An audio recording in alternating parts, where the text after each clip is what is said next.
The Agenda with Steve Paikin is made possible through generous philanthropic contributions from viewers like you. Thank you for supporting TVO's journalism. Tonight, we get into the latest out of Queen's Park from 3 observers across Ontario. Then, J.N. Jagannathan in conversation with disability rights activist Emily Macrae on making cities more accessible. That's all next on The Agenda.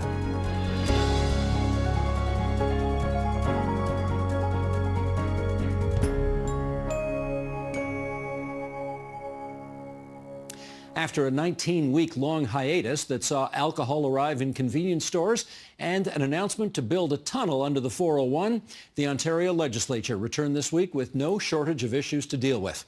To bring us up to speed on what the Ford government has been up to and the reaction it's stirred up across the province, we welcome, in Sudbury, Ontario, Marcus Schwabe. He's the host of Morning North on CBC Radio 1. In Windsor, Ontario, Patty Handysides, host of The Shift on AM 800 CKLW. And in London, Ontario, Devin Peacock, host of the morning show on 980 CFPL. And it's great to have you 3 fellow hosts with us here tonight on TVO. You know, I want to start with just a general premise, which is to say that when things happen here in the capital city, we tend to oftentimes believe everything begins and ends here. And the reason we like you 3 on the program tonight is that we want to see how things are sort of playing outside of the capital city. So, Patty, start us off here. The whole issue of taking out bike lanes and the province opting to pay for them seems very directed at the capital city. Does this have any effect in your neck of the woods, and if so, what? Well, you know, our mayor was one of the first outside of 2 big mayors to be given strong mayor powers. So we've been interested to see how much extra, power that the province wanted to have here in Windsor. It came at an interesting time, this whole announcement of the province having the say in taking out a traffic lane. That very week, there was a very long street going into downtown Windsor. That was actually happening. It was a one-way street, but they were taking a full lane out to make a bike lane that very week. Decided on, consulted by the city of Windsor and the people in the neighborhood to do that. But to take that away, take that power away from the people in the city is a lot of controversy here over whether the province should have those kind of those chances to step in and step on municipal decisions like that and take away the public consultation rights. Marcus, how about in Sudbury? Is that bike lanes a big issue there? Bike lanes are a big issue for the people who want bike lanes, but I would say that they want more. You've been to Sudbury, Steve. You know that traffic is not an issue here like it is down in Toronto. So we have some bike lanes. In fact, there was a major project not that long ago just completed through a thoroughfare through Sudbury. And what they did is they put the bike lane on the sidewalk. So maybe it's the pedestrians in the north that are more concerned, but they still have their room as well. But that's really not an issue for Sudbury at all. Devin, how about in London? Bike lanes are an issue and they aren't. So it's an interesting situation for London where they're not particularly popular amongst some Londoners, but as it relates to this legislation specifically, a lot of the bike lanes we have in London aren't on major arteries, and in the areas where we do have bike lanes on some of the bigger thoroughfares, they've actually expanded the road to include the bike lane. So some of what the province and the Premier is talking about hasn't really doesn't really impact London here. What is interesting about it, though, is London is doing its mobility master plan right now, which does include bike lanes as well as other modes of transportation. So there is a possibility that future bike lanes could be impacted by this, but it's not really known yet. But it's not a huge impact for London at the moment. Interesting, because Patty, you know, in the capital city, if you turn on talk radio in this town, I mean, it's just I don't want to say it's nonstop, but it's such a huge issue, you know, and of course some hosts like to foment the whole war on the car and motorists versus cyclists and all of that. Do you get much of that in Windsor? We do, actually. We have a very vocal cycling group and people that like to do it, but the city, you know, just isn't at any time really putting any kind of particular strong bike lanes in. They're painting lines in, and then that they're doing that. But we're like the other cities too, outside of the capital city. We don't have any bike lanes on our main arteries, and obviously any freeway or anything else going in there. So there is a constant battle when new roads are being done or roads are being resurfaced to put in more better bike lanes that are buffered. But that's kind of a never-ending battle here. Gotcha. Okay, let's go on. And Devin, I want to ask you, because London, of course, snuggles right up to the 401. I want to ask you about the Premier's plan to put a tunnel under at least part of the 401 that's in Toronto. Now, Londoners take this highway a lot. How did they react to this development? They reacted with a bit of a smile in terms of the idea of a tunnel. It was one of those stories where, I'm from Toronto originally, so I have a soft spot for Toronto, but I've been in London for over 20 years now, and it just seems there's a lot of focus on Toronto and not as much focus on London. So a lot of Londoners saw the idea of a tunnel underneath the 401 as yet again something that's maybe for Toronto, not necessarily for London or even southwestern Ontario. When we did talk about it in London, though, it was more an issue of why not just buy back the 407, because the Londoners do like to go to Toronto, go through Toronto, and would like to use the 407. But that was the bigger thing for us in terms of if we're going to do something, forget the tunnel, just buy back the 407. Marcus, I know the 401's a long way away from Sudbury, but having said that, sometimes the talk we hear in Toronto is that the Premier sometimes looks like he would prefer to be the Mayor of Toronto as opposed to the Premier of Ontario. Does that kind of chit-chat make its way up to Sudbury? Absolutely. And when it comes to a tunnel, we've got the expertise in Northern Ontario. We're hard rock miners up here. We can build that tunnel if you're going to pay for it. And it's interesting because Sudbury does have a tunnel, a municipal tunnel under its infrastructure, under the entire city. And I'm not talking about mines. I'm talking about a sewage tunnel that's been built over the last 20 years. And it actually carries sewage from one end of the city to the treatment plant. So for a government to build a tunnel, it isn't out of the question. But you're talking about a lot of money. And there's other highways in Northern Ontario that have been promised. The four-laning of Highway 69 between Sudbury and Toronto. It's been talked about for years, been promised. They say it's still a priority, but for the last 8 years, nothing has been done in terms of expanding that four-laning. So definitely, I would say Northerners feel a little left out when there's all this talk about Toronto traffic. Well, lest we convey the impression that nothing has been done on that, some of the 69 is four-laned, right? Absolutely. Some of it has been done, but there is a stretch of 80 kilometers that it was promised back to the Liberal administrations, and it still hasn't been done. Okay. Patty, of course, 401 does go to Windsor, and I just wonder how the people of Windsor feel about the notion of their taxes going into, $50 to $100 billion for a tunnel underneath the 401 across Toronto. Well, we already have an existing bridge and an existing tunnel here that connects us over to Detroit. And we have a new tunnel that's about to open in less than 12 months. New bridge that's about to open in 12 months. We understand the undertaking of this. It's been more than 20 years since they decided to build a new bridge here. It's only about 2.5 kilometers long, not nearly what Doug Ford's talking about with this tunnel. It's over water and land, not under. And it's now past $6.5 billion at the cost, and it hasn't opened yet.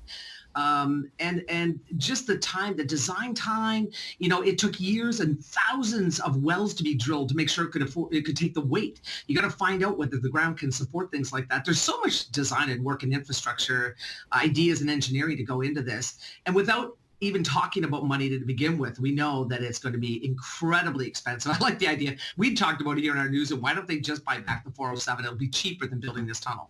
Yeah, I hear that suggestion all the time. And yet, Devin, I've yet to hear anybody in government say that it's an option that they are pursuing or even considering. You think they should consider it? I think they should consider it. I was just on the 407 recently when I was going through Toronto to go up to the cottage for Thanksgiving. The 407 is always seems to have tons of space. When we talk about gridlock and getting stuck in traffic, that Toronto traffic is terrible. I do agree something needs to be done about it. But when we've talked about it here, it's bring back the 407. Not only do you not have to wait for 25, 30, however many years, it's right there. there. So 407 seems like the easy direction to go. And then if you need to build a tunnel after that, then okay, we'll talk about the tunnel. Well, there's a fall economic statement coming from the Minister of Finance next week, so we'll see if there are a few cents in there for potentially buying back the 407. We'll see. Marcus, let's talk about health care. We all know that health services in Northern Ontario are, let's just say much more difficult to come by than they are down south of the French River. What are you hearing up north in terms of the government's plans? And we saw the announcement this past week to hire Jane Philpott to study, within 5 years, a solution to getting everybody a general practitioner in this province. What are you hearing? Actually, some excitement, frankly, from healthcare providers in Northern Ontario. I talked to a doctor in Wawa who thought it sounds like an awful big job. The promise that every Ontarian will be connected to a primary care provider. Now, that's not necessarily a doctor. It could also mean a nurse practitioner. And we talked to a nurse practitioner as well who was thrilled that nurse practitioners are included in that. And we also heard from a doctor in Timmins who works in the emergency, and he said he was a family doctor, but he says there's no money in it as a family physician with a practice. You've got the overhead. So he works in ER exclusively now and says it's just not the headaches to become a family doctor. So clearly there's a problem. There's some hope. I talked to the head of Nossum University, the School of Medicine in Sudbury and Thunder Bay, and she was involved with a report that Dr. Jane Philpott wrote regarding primary health care, talking about how you'd move into a certain postal code and you'd be immediately connected to a primary care physician or some sort of clinic that might include social workers, might include dietitians. But she mentioned that it could cost $2 billion. So there's politics here, clearly, that if someone is worried, they'd say they don't have a family doctor. And of course, a lot of people don't have a family doctor in this province. Now the government can say, well, look, we're studying it. We're going to take care of you. It's just going to take a little while. Patty, 2.5 million people in this province, last I heard, do not have access to a primary care doctor. I'm sure a lot of them live in Windsor. How was this announcement reacted to in your part of the province? I mean, people are very excited to hear anything that sounds like there may be some improvement on healthcare, because not only are so many people still without family healthcare doctors, and a lot of that is as our doctors are aging and retiring, not as many work to 80 or 90 anymore like they used to. And they're retiring and people are lost not having that doctor to fill in afterwards. But also we have a lot of newcomers. We have a lot of people moving here because of jobs, and there's just no doctors. But the other thing, the other thing here is because we're right on the border, the wait times, I mean, I'm sure the wait times are as extensive everywhere, especially for diagnostic testing. People here cross the border and pay in Michigan to have diagnostic testing. They get the results back within a day or 2 or 3 days, and they bring it back to their doctor so they can move on to that next step, whether it's seeing a surgeon or some kind of specialist. But that's what it's got to now. Because we're so close to it, we see the advertisements on television telling us that you can go to these diagnostic clinics that are all over Metro Detroit. And people do, and they pay the money, and they're willing to do that so that they can move ahead on that line. That is fascinating, because for all the people who say we don't have two-tier health care here in Canada, it's not the case. Our second tier is just... well, in your case in Windsor, it's just north in Detroit. I guess for the rest of us, it would be south in the United States. Okay, Devin, give us the lay of the land in London. The notion that Jane Philpott has 5 years to solve this problem, how was that reacted to there? Excitement because there's a lot of Londoners that do not have a family doctor. The number seems to grow every single time we do a story on it here and talk to doctors and talk to those involved with it. So there's some optimism because it is Dr. Philpott is specifically who is involved with this and is taking this on, but also just some skepticism as well because of the prospect of, a provincial election potentially early in 2025. The fact this does does take 5 years. That's a long time for a lot of people, and every time we see the numbers come out, it's, by 5 years from now, how many more Londoners are going to be without a family doctor? London is one of the fastest growing cities, not just in Ontario, but the entire country. We have a housing issue here, of course, but also it's for family doctors and healthcare providers. It's a significant issue. So it was warmly received, but there's a bit of skepticism just in terms of 5 years is a long time to potentially have to wait. Marcus, let's just do a word or two here on the politics of this move. This is, of course, the former Liberal Health Minister federally, Jane Philpott, being hired by a progressive Conservative Premier of Ontario to do a study, which, of course, takes her out of the mix as being a potential candidate in the next Ontario election, and she had been musing about that. What's your take on the politics of this move? Well, I don't think Bonnie Crombie will be thrilled that Dr. Philpott is doing this work for the Conservative government, but I think it's a great strategy for the Conservatives. Takes away a potential candidate from the Liberals, but it also makes them appear to be, nonpartisan, that we have the best interests of Ontarians at heart, and we're going to solve this problem that's been plaguing the province for years. Let's show you guys some tape here. This is Marit Stiles, the leader of the official opposition, with some strong words for the Premier in question period on Tuesday of this week. Sheldon, if you would, roll it.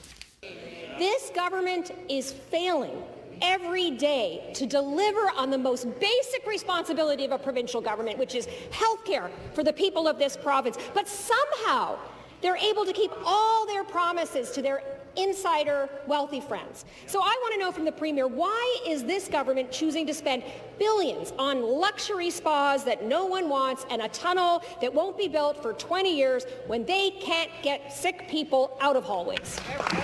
Patty, this is a line, frankly, we're hearing from all of the opposition parties, that the Premier has sort of lost the plot and is favoring his insider donors to the Conservative Party. Any idea if that's resonating in southwestern Ontario? Absolutely. There's a lot of talk here. Doug Ford still certainly has some big supporters here. There's no doubt in some of the things he's doing. But healthcare and housing is the thing that gets, drawn after. It's just constant talk about healthcare and housing. For us, housing has become a really huge issue. I know everyone's facing that, but we're having more than 1,000 new people every month coming here. We've got jobs. We've got a new EV battery plant that's about to open. We've got, construction jobs. We've got a new hospital about to be built. So there's people moving here, but we don't have the housing. And just in the last 7 or 8 years, our housing prices have more than tripled. We used to be very affordable. It's not anymore, and that's a big problem. And it's talked about daily, hourly here. And yet, at the same time, we are hearing, it resonates loud and clear here that there's some kind of spa going up in Toronto. The tunnel that came out of left field. Even back when he started talking about there need to be paper bags at the LCBO, those kind of issues bothered people. And so, they want to hear more on healthcare, not just bringing in Jane Philpott, but bringing, doing more. They want to see it. They want to see some results. Devin, how about you on that?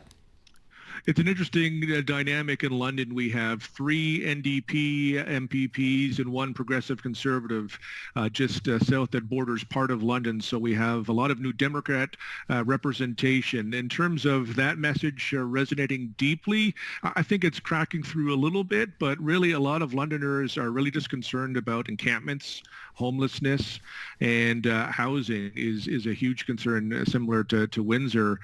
We have a big problem with encampments, and I know the Ontario big city mayors were calling on the province recently to do something and step in on that and think more about involuntary treatment. But encampments is really the message that is something we're talking about a lot in homelessness. It's something that's almost a daily topic here. It cannot be stated enough. So that message resonates a little bit, but I don't even think that kind of speaks to what people in London are really concerned about.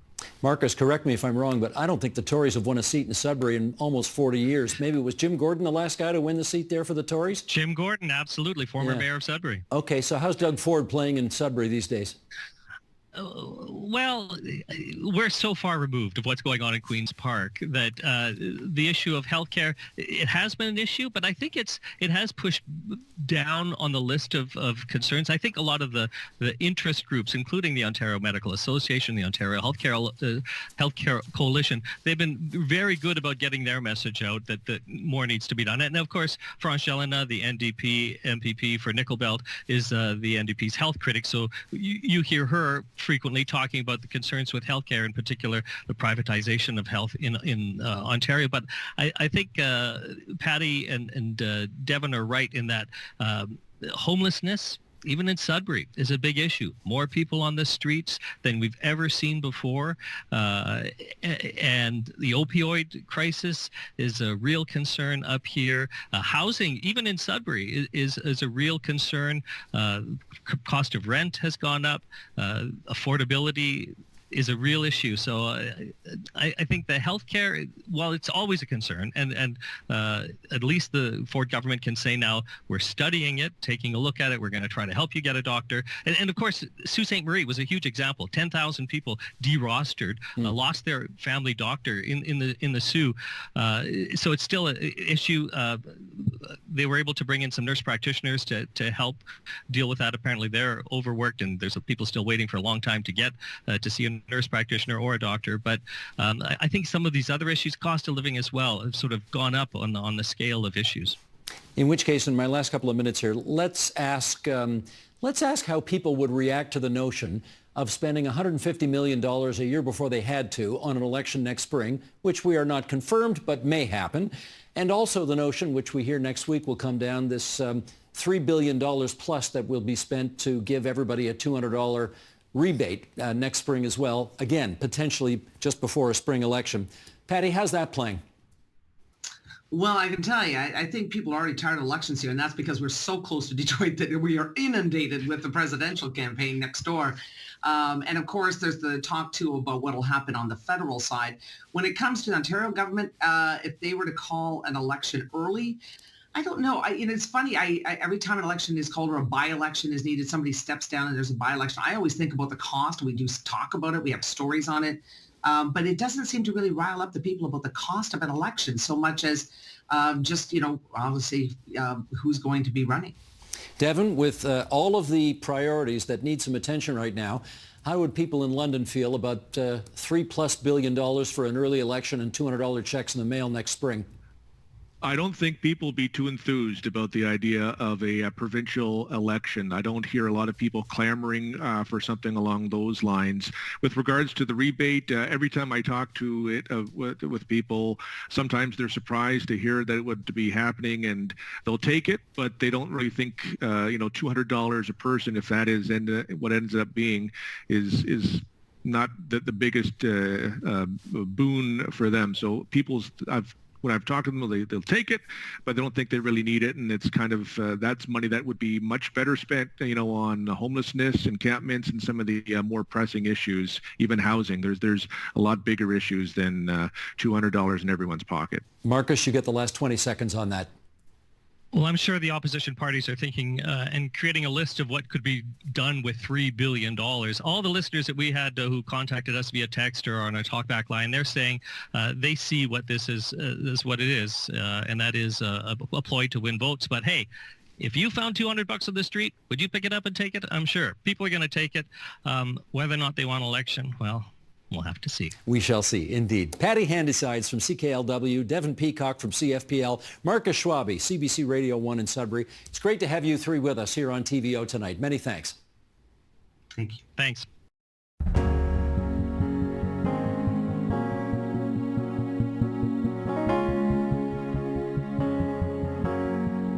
Public transit, building codes, snow removal. These policies are not always planned with people with disabilities in mind. So what does an accessible city for all look like?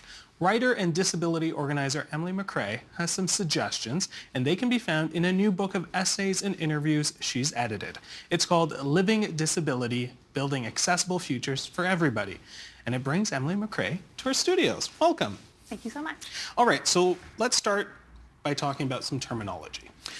In the intro to this book, you note that contributors will switch between person first and identity first language. Break it down for us. What's the difference? Yeah, for sure. So there's lots of different ways of talking about disability. I think the most important thing is that we do talk about it and we include it in our conversations about all of the topics that you mentioned off the top. When we say person first, that would be like saying a person with a disability. And so the motivation there is to focus on the person rather than the disability and to put that first in the phrase. Another approach would be identity first language. And so that would be like saying disabled person or disabled people. And I think that is acknowledging that disability is an inherent part of a person's identity. It sort of shapes how they interact with the rest of the world. Why do different writers in this book have different preferences in terms of how they want to, identify?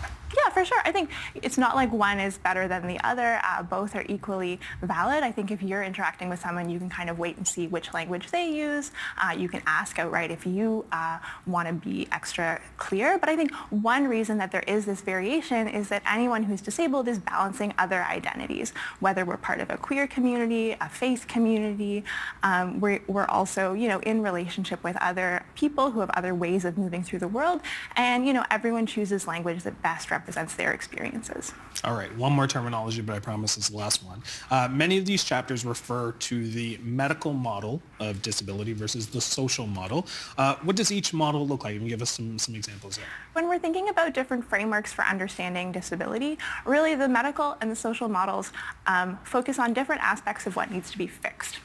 So the medical model thinks about disability as being a flaw that is inside of an individual. And so there's a need for scientific intervention, whether that's from a doctor, from another healthcare professional to cure or to treat the disability or the flaw in the person.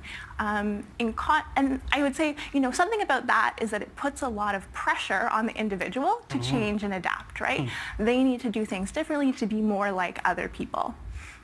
In contrast, the social model frames disability as a mismatch between a person and their environment. And so that's useful because that allows all of us to look around us and think about what could be different so that more people could participate more fully. Do you have an example for that model? So if we're thinking about the social model of disability, if there were no lights on, not only in this room, but in this building, you and I might need night vision goggles to get around. And that would be honestly a pretty expensive and specialized assistive device that would allow us to get to the exit or get to the next floor. In contrast, someone who's blind or low vision and who is accustomed to navigating using other cues that aren't necessarily visual would probably not have a problem in that environment. Okay. All right. I want to read a little snippet from the book. It starts off by saying, "We're the experts, but we are not a monolith. A foundational piece of being disabled is knowing that other people don't move through the world like you do, don't notice what you do. We're musicians and artists, academics and activists, thrifters and gardeners, film critics and movie buffs. Every person in this book has an area of expertise beyond our lived experiences of disability. We are disabled and not disabled, but we've found solutions and bridged problems that others have never had to consider." People in the disability community may have completely different experiences in the world and navigate and how they navigate their city. So how did you come together to advocate for change when experiences are so different? I mean, I love my city. I care deeply about Toronto, but I'm also curious about other communities of all sizes and how they work or why they don't. And, when I was starting to read and then write about urban issues, I noticed that disability was covered very rarely and accessibility as well, or if it was, only very poorly. And that really didn't represent my own experiences with disability throughout my life. And so what I hope that this book does is that it brings together not only things that I notice, but things that other people who are already doing the work across Canada of making their communities more accessible are doing differently and encouraging in terms of the way that we gather, the spaces that we share, and other things like online communities, the design of forms. So many things can be done differently so that more people can participate fully. All right, we'll talk about that a little later. I want to talk about some of the issues that we're dealing with. Toronto specifically, and actually all across this country you can look, dealing with rising housing costs in Toronto. What's the impact on people with disabilities when it comes to housing? a lot of housing is not designed with the needs of disabled people in mind. And there are physical components of housing that could be done differently. I mean, if we look at Ontario, the building code was updated in 2012 so that 15% of all new units in multi-unit residential buildings have to include some basic accessibility features. That might sound like progress, but if we break down those numbers, it's not a lot. I mean, first off, 2012 is already a while ago. 15%, not 50%, not 100%. And those units that have to have accessibility features, those are only in multi-unit residential buildings. So that excludes single-family homes, that excludes townhouses, duplexes. Really, it's cutting out sort of the missing middle housing form that we know we need to bring density and create spaces that are affordable for everyone in our cities. Now, to ask, by trade, a planner, urban planner. Curious, are urban planners trained in universal design and accessible development? Is there some lacking of knowledge in that field? So I would say there are definitely gaps there. Like urban planning is often thought about as the space between buildings. So we were just talking about the building code. That's kind of maybe more a matter for architects. Whereas when we think about urban planning, one of the contributors in the book, Sarah Mantufel, is a planner working in Winnipeg, and she actually conducted research. So she did a scan of the professional codes of practice for planners in Canada, the United States, Australia, and the United Kingdom. And there's very little language about disability, but Canada actually shows up the worst because the word disability isn't in those codes of conduct for us in our profession here at all. So you can imagine if it's not in those foundational documents, how do you develop the courses? What is the basis for professional development?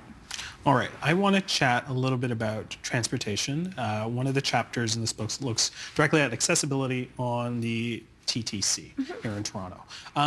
What are the accessibility issues on public transit as it is right now in the city?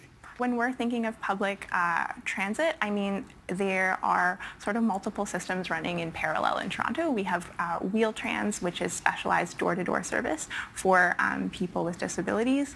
And then sometimes that integrates into the bus service or the subway services. Not all of the subway stations are accessible, and even stations that are accessible, sometimes you need to use multiple elevators to get between street level and platform level or between different platforms.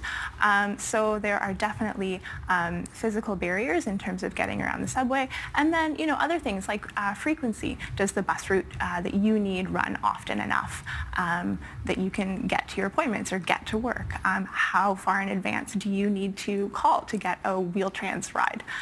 What is that window that the Wheel-Trans bus is going to wait for you? And what happens if you forgot your coat upstairs? Different things both in terms of the hard infrastructure and the soft services that could be different so that we can all get around and get where we need to go. In this chapter about the TTC and transit in particular, it's kind of interesting because the people that were involved were kind of talking about being the guinea pigs for accessibility in the TTC. But what was interesting was that there was a story where disability advocates tried to get the TTC CEOs at the time to understand the challenges. What did they do?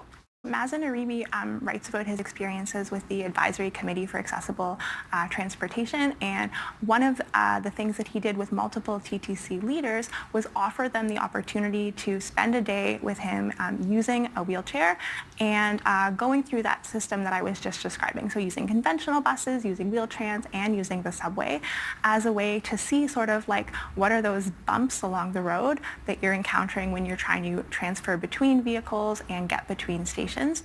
So I think, really valuable relationship building experience to give a perspective for people who may not have had to sort of think through every step in the process. Do we know how that unfolded? How did it go? Because I am curious, former TTC CEO Andy Byford, doesn't require a wheelchair to get around. And I'm curious if there was maybe some pushback around, putting someone who didn't require a wheelchair in a wheelchair to experience what it was like.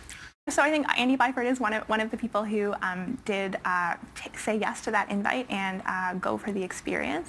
I think that one of the things that he noticed was just that passengers can be really inconsiderate in terms of just brushing by and not giving people the space that they need to use and maneuver while they're getting on and off the subway, for instance. But, I think one of the great things about this book is that we bring together chapters and ideas that sometimes contrast. So another of our writers, Jonathan Lepke, brings together research and shows that some of these simulations to sort of try on disability for a day aren't necessarily the best way to build empathy or create systemic change, because of course disability isn't a costume. I can't take it off at the end of the day. And so maybe that's a starting point, but of course having these more in-depth conversations, spending time with a chapter is another way to sort of learn more and think about how it impacts your life and your decisions. Very good. All right. I want to read another little snippet. It reads, more than 500,000 disabled Canadians consider themselves housebound, and winter conditions are one contributing factor. In Toronto, the inconsistent maintenance of sidewalks on residential streets creates a perverse incentive against walking or riding around the city's densest neighborhoods. Each winter, instead of visiting friends or attending events, thousands of Torontonians are stuck at home out of fear that the sidewalks we rely upon are not safe connections to our destinations. All right, so one chapter in this book focuses on one particular night where you and your brother are off to get some Thai food. Lovely food, you had a great time, but what happens when you're heading home? So this is back in 2017, and I'm sort of recollecting on some of my experiences of winter, which is my favorite season. I actually love snow. But as we were heading back from the restaurant, my brother uses a wheelchair, and he got stuck in the snow in front of someone's house that hadn't been fully shoveled, and it was really scary. He couldn't move forward, he couldn't move backward. It was really hard to know what to do in that situation, and that was because, every single individual property owner was responsible for digging out the area in front of their house after every snowstorm. I should say that that has changed since then. So that happened in 2017, and at the end of 2021, Toronto introduced that there would be sort of publicly funded snow shoveling services for all sidewalks, not just sort of the wider, easier to plow sidewalks. But Toronto is really an outlier, because when the press release for that new program was announced back in 2021, it was saying, Toronto is joining Ottawa and Montreal in terms of taking this approach. What about Halifax? What about Edmonton? Anywhere this side of the Rockies, we get snow in the winters, and that means a whole bunch of people are at risk for not being able to just get out the door. I want to make sure people understand that this wasn't just, someone who didn't shovel their sidewalk and it's an inconvenience to you. This was for you and your brother really having to really think about how to get out of it. Can you walk me through a little bit about that? Because it's, having to trace your steps backwards. I think when you were talking about this story, it added a significant amount back, which is a short distance really from home. But these small little things are not as small as we think. That's a really good point. I think, we didn't go far away to grab our dinner, and we were sort of stuck in that snow for quite a long time. My brother's a really good driver, and he's capable of problem solving using his electric wheelchair. So he was, looking for different ways to adjust his angle. I asked permission to sort of try to give him a boost from behind. That wasn't working. And so, it's an example of neighbors not looking out for each other and systems not being in place so that everyone can simply get from one end of the block to the other. All right. The Wellesley Institute recently released data showing that it costs about $62,000 for a single working age adult to thrive in the city of Toronto. Mm-hmm. For an adult with a disability, they estimate that cost is up to 32% more. What makes living in a city more expensive for people with disabilities? All kinds of factors that we can get into. And I think I'd also just say, we're talking about a large number of people. That same report from the Wellesley Institute says about 1 million Torontonians are living with some kind of disability. And so, impacts on costs can include food preparation. We have a chapter in the book about depression, and when you're dealing with really limited energy, less capacity to do things like cook meals. And so, does that mean that you're maybe buying prepared foods, which could be more expensive, or getting grocery deliveries, which also has a cost? There is the topic of incontinence, which is uncomfortable, but Dorothy Ellen Palmer has a really brave chapter about adult diapers. And anyone who gives birth is at risk of, later in life having changes to bladder capacity, and then maybe you're just doing a lot more laundry. And, in my rental building in Toronto, since I moved in, the cost of laundry has doubled. That's not loads for everyone, but when you're living on a fixed income and when you're having to do multiple loads of laundry a week, that does add up. All right, I think I know the answer to this question, but I think it's important to ask. In this province, we have the Ontario Disability Support Program. Is it enough to provide for people living with disabilities? So the Ontario Disability Support Program, that's about $1,400 a month for a single person. And there are people who have been much more involved in this than me for a much longer time who have described this form of income support as legislated poverty. And, similar criticisms can be applied across the country in terms of these are rates of so-called social assistance that are set by our elected governments, but that are far below the poverty threshold. And, there are other punitive measures in terms of the possibility to earn income on top of that, or, the types of assets and income that your partner can have. So it creates a really challenging situation. One of the things that, we saw, particularly during the pandemic, was a influx of people leaving the city. And I'm curious, that is not an easy thing to do for a lot of people. I'm just curious, why can't people with disabilities just move to rural places where there are lower costs of living? I would also say that people with disabilities do move. We've got a chapter in the book by Athena Cooper, who moved from Vancouver to Calgary. We've got a chapter by Shay Ehrlich, who's kind of dreaming about leaving the city. And so, none of us is stuck in place, regardless of our abilities or disabilities. But, I think that cities do create proximity in terms of the distance to whether it's a grocery store or other types of services. And then we all have our own networks of relationships, right? And so as much as I might dream about another city, well, my friends are here. I value my neighbors, and we do all help each other out in a way that can't be quantified, especially for people who are, living on a fixed income or who need help with some of those less formal day-to-day tasks, like, for example, cooking. All right. I want to come back to the connection aspect. Many contributors in this book talk about connecting with other activists on social media. How has the online environment changed disability advocacy? I think that those online connections have been a great way to share ideas and also vent frustrations. I think of hashtags like AODA fail, so that's some provincial legislation, or everyday ableism, just kind of calling out the comments that many of us receive. But then also it can be a space to just sort of share interests and joy that is above and beyond, or I guess I could say separate from activism. Things like wildlife photography. Nick Steenhout is part of wrote a chapter about the ways that he finds birds and takes photos in all kinds of beautiful areas, and also the online communities that he has formed that is sort of separate from advocating for better accessibility, whether that's in building websites or designing physical spaces. All right, my last question to you. What will it take to get policymakers to prioritize making cities accessible? I think I would say prioritization starts with slowing down and learning the basics. So I'm really glad that we did talk about some of the language as part of this conversation. I think, too often people are scared to talk about disability because they don't want to say the wrong thing. And so, become comfortable with those terms. Think about who in your life you could talk to learn more, and think about what decisions you could hand over, what power you could cede, so that people who have this expertise, people who know about disability and accessibility, can be the ones to have the final say. Emily, we're going to leave it there. Thank you so much. Fantastic collection of reads there. Really appreciate all the work you're doing. Thanks so much for having me.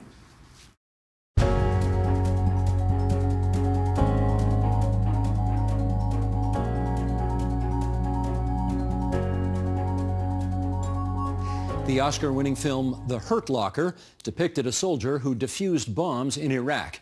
In the second episode of our new series, Forgotten War, we have the real-life Canadian version. Forgotten War was produced in partnership with Canada Company. That's a nonprofit devoted to supporting Canadian Armed Forces members, veterans, and their families. Now, the following interview deals with sensitive subject matter, including discussions of suicide. So, viewer discretion is advised. You know, a lot of people talk about PTSD, but that's a normal reaction to an abnormal situation. You're thinking you're going to fight some bad guys, and then you get there and you go, okay, where's the bad guy? Well, he's everywhere. This is Bruno Guévremont. He was deployed to Kandahar, Afghanistan for his second tour in 2009. When we got to Kandahar, right away the tempo was different. Although the Taliban government had long been toppled, this was the most dangerous phase of the war for Canadian troops. Guévremont was part of an anti-explosives team. My first call in country, like we had just gone into the camp, unloaded everything, started talking with the team that we were replacing, and it was 3 suicide bombers that had detonated in a live full market in the middle of the day in front of the governor's palace because they wanted to get the governor. I started walking in, observing the scene, and the first thing I noticed was my boots sticking to the ground. And I was like, why are my boots sticking to the ground? And I looked down, and I'm literally standing in a pool of blood with body parts and flesh and stuff like that everywhere. So it's kind of like this thing that kind of hits. And then I can tell you that when you come back up from looking at that, the scene is different. The smells are different. Like your brain starts registering all of that stuff. Right at that moment, my brain switched for 7.5 months on to be focused on task. In the hide-and-seek guerrilla war being waged by the Taliban, the improvised explosive device, the IED, had become their primary weapon. I would do 2 to 3 bombs a day personally myself. Most of them were IEDs designed to catch us or to catch coalition forces. It's this game of cat and mouse that goes on. Some calls involved decoy bombs, meant to lure his team into a booby trap. To stay a step ahead, Guévremont needed to get into the mind of the bomber. For 7.5 months, I needed to think like a good guy, think like a bad guy, think like a good guy, think like a bad guy. And that starts playing with your head a little bit. By 2009, the Afghanistan war had entered its second stage. The goal now was reconstruction. But Taliban attacks were a constant concern, with the IED a source of daily destruction and the cause of the most Canadian casualties in the region. The suicide bomb, although rare, had taken the lives of many, including a Canadian diplomat. Most of the time when we get a suicide bomber call, when you get there, they usually have detonated or they've been shot. And in each of these situations, pull out the robots, you go downrange, you undo whatever's on him or whatever's left. But what that day, what happened was we got a call for a suicide bomber. So you always prepare for whatever, right? So as you're rolling down, I was listening to Nora Jones. And we get there and I get out because it was my call and it was a point of contact. So I get out. I'm like, where is he? Where's the blast zone? Where's this thing? And then the interpreter goes, oh, they haven't caught him. He's running around. And I'm like, oh, okay. So I turn right away and get on the comms and I said, everybody into your vehicles right now, because we're the target. Guévremont and his unit immediately got back into their vehicle, unsure of where the suicide bomber was. And we start rolling down and we look to the side and we see 3 guys. 2 guys are holding each arm of this guy. And I said, whoa, let's go over there. The bomber had been tied to a fence by Afghan security forces. Guévremont instructed everyone to leave the area. So basically I went downrange with gun tapes, with some electrical tapes, some scissors, and some wire cutters. And basically I get to this guy. There was this strange box of energy, and I'll just leave it there and you can make your own assumption of what it was, but this big strange box of energy that kind of starts building up around me and him. And it's this warm, energized kind of feeling.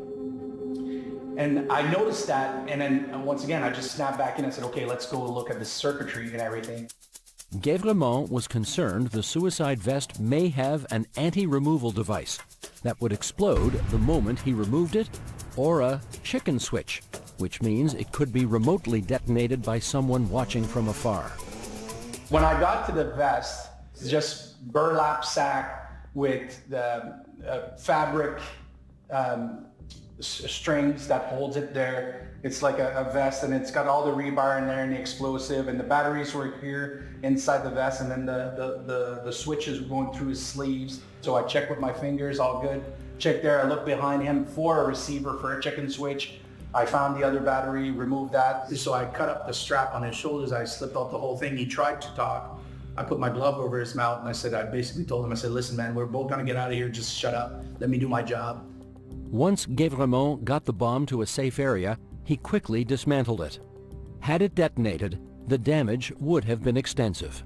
That probably, well, felt like an eternity. Probably took 10 minutes. Guévremont is the only person in the Canadian Armed Forces history to disarm a live suicide bomber. This day remains prominent in Guévremont's mind. June 6, 2009 is when the picture of my world came undone. Because what I learned was that the guy, one, had Down syndrome, and then he had been fasted for 2 weeks or something like that. And then, but the biggest part here is that he was told that if he didn't do this, they were going to kill his family. So now we're talking about, we're fighting unwilling participants here. I can tell you now how much that impacted me. However, it was very kind of like a small moment at the time of going like, wait a minute, what? Like, oh man, that's messed up. And then back on to task. Guévremont stayed in Kandahar until the end of 2009. His team defused more than 100 roadside bombs and booby traps. Between 6 to 8 months after coming home, Guévremont noticed something was wrong. Then I started noticing that I wasn't sleeping as well. The sleep is the first thing I think that sets us into that downward spiral. Because from there you get exhausted, and from it getting exhausted you have a harder time to deal with your anxiety and that stuff. And then you start having night terrors. And that's when everything starts going sideways. And at first you brush a lot of that aside. You're like, okay, I'm gonna be all right. It's just temporary or whatever, right? It's just because you can't put your finger on anything. And then it started to get really, really bad. And then when you don't get sleep, then I didn't want to go to work. And then the suicide ideation comes in, right? Even if you don't want to, there's just this pain, this, you're not sleeping, you're tired, you're exhausted, then you get anxiety and panic attacks and you don't know what those are. And so I went to see the unit doc, and she says, oh, okay, well, maybe, just reintegration. And kind of like the first time I saw her, I was like, okay, let's look at this. And just, you go back, do your work, and we'll do that. And then the second time was getting even worse. I wasn't sleeping. And now we're talking about weeks and months here, right? We're talking about, things at home just going down. And then you're short-tempered, and there's way more screaming and way more arguing with everything, right? And then you see all this aggressiveness around you. And then the doc said, well, Bruno, you're exhibiting symptoms of post-traumatic stress disorder. My answer was like this, and I'm not lying, doc, I don't know which school you went to, but this guy doesn't get PTSD. It got worse, way worse. And then I had a spot, I had a way I was gonna do it, in a way to make sure that, my family's gonna be taken care of and all this stuff. Like, you wanna do it as an accident and, all this stuff. And you think about that stuff, and it's really, really dark. And you just want to get it over with, because there's so much pain, of a pain you don't understand and that you've never felt. The way that I describe it is like this big weighted steel knot on your chest that just squeezes and squeezes 24/7 and hurts so much.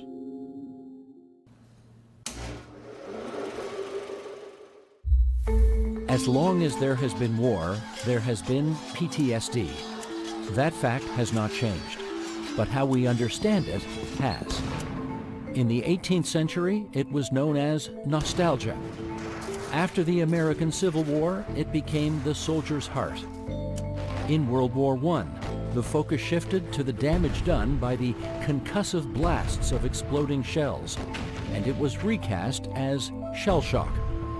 In World War II, concern pivoted to the long and grueling deployments, and those suffering were said to be experiencing battle fatigue. It wasn't until the fallout from the Vietnam War that, in 1980, PTSD became an official diagnosis. You made a plan. Yeah. What stopped you?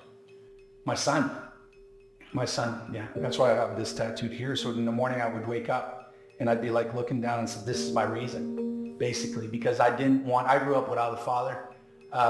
He wasn't present, and so I didn't want to do that for him. From there, Guévremont found healing in a number of places. At first, it was medication and talk therapy. Then, meditation helped. He also found exercise to be a form of therapy and became a captain for Canada's Invictus Games team. And he also made an expedition to the North Pole.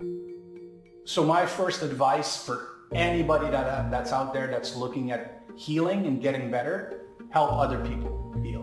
Because it makes you, one, feel important and valued. At a time where you're thinking you're broken, you're no good, you're not good enough, you're more of a burden than helping your families. They'd be better off without you. It's actually not true. It's the other way around, right? Suicide doesn't end the pain, it just reassigns it.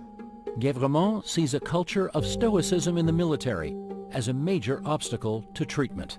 One of the first commands that we hear is, suffer in silence, I don't want to hear you. So you become accustomed to being in pain. Although it became a formal diagnosis in 1980, Guévremont thinks it wasn't until the Afghanistan war that we started to properly acknowledge and treat PTSD. As of 2022, more than 20% of Canada's Afghan veterans have been diagnosed with PTSD. This war that's unspoken of, which is the war that the veteran faces when he comes back home, whether that be reintegrating their family, whether that be looking at what it is that we're going to need, or getting access to the services. And I think that that's the war that you're talking about, is the war at home.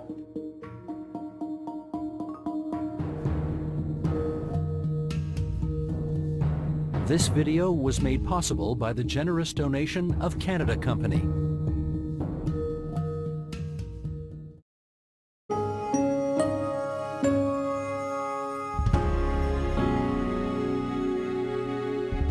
And that is the agenda for Thursday, October 24th, 2024.